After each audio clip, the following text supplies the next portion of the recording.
Season 6-ൽ വീട്ടിനകത്തും പുറത്തും ഒരുപോലെ ചർച്ചയാകുന്ന രണ്ട് പേരുകളാണ് ജാസ്മിൻ്റെയും ഗബ്രിയുടെയും. ഇരുവരും ലവ് ട്രാക്ക് കളിച്ച് ആളുകളെ തെറ്റിദ്ധരിപ്പിച്ച് വോട്ട് നേടാൻ ശ്രമിക്കുന്നുവെന്നാണ് പ്രേക്ഷകരിൽ ഭൂരിഭാഗവും അഭിപ്രായപ്പെടുന്നത്. ഇരുവരും ഗ്രൂപ്പായി ഹൗസിൽ നിൽക്കുകയും പ്രശ്നങ്ങൾ ഉണ്ടാക്കുകയും ചെയ്യുന്നുവെന്നതാണ് ഹൗസിലുള്ള മറ്റ് മത്സരാർത്ഥികളും ഇരുവർക്കും നേരെ തിരിയാൻ മറ്റൊരു കാരണം. തുടക്കത്തിൽ ഏറ്റവും കൂടുതൽ പ്രേക്ഷക പിന്തുണ ലഭിച്ചിരുന്ന മത്സരാർത്ഥികളിൽ ഒരാളായിരുന്നു ജാസ്മിൻ. ഗബ്രിയും തുടക്കത്തിൽ 2 ദിവസം മികച്ച പ്രകടനം കാഴ്ചവെച്ചിരുന്നു. എന്നാൽ ഇപ്പോൾ ഏറ്റവും ഡൗൺ ഗെയിം ഇവരുടേതാണ്.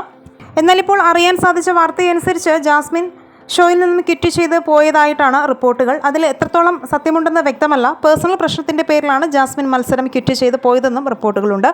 റോക്കിയുമായുള്ള പ്രശ്നത്തിൻ്റെ പേരിലാണ് പുറത്തു പോയതെന്നാണ് വരുന്ന വാർത്തകൾ. കൂടാതെ തുടക്കം മുതൽ ഗബ്രിയുടെയും ജാസ്മിൻ്റെയും മുഖ്യ ശത്രുവാണ് റോക്കി. ഇരുവരുടെയും ലവ് ട്രാക്കിനെ കുറിച്ച് നേരിട്ട് പോയി ചോദിച്ചതും ഹൗസിൽ അത് പലപ്പോഴായി പരസ്യമായി വിളിച്ചു പറഞ്ഞ ഒരാളും റോക്കിയാണ്. ഹൗസിൽ ഏറ്റവും ശക്തയായ മത്സരാർത്ഥിയാണ് ജാസ്മിൻ. പക്ഷേ പ്രേക്ഷക പിന്തുണയുടെ കാര്യത്തിൽ ജാസ്മിൻ ഇപ്പോൾ പിന്നിലാണ്. ഈ വിഷയത്തിൽ നിങ്ങളുടെ അഭിപ്രായങ്ങൾ മടിക്കാതെ കമൻറ്റ് ചെയ്യുക. വീഡിയോ ആദ്യമായിട്ട് കാണുകയാണെങ്കിൽ ചാനൽ ഒന്ന് സബ്സ്ക്രൈബ് ചെയ്ത് സപ്പോർട്ട് ചെയ്യാനും മറക്കല്ലേ ഫ്രണ്ട്സ്.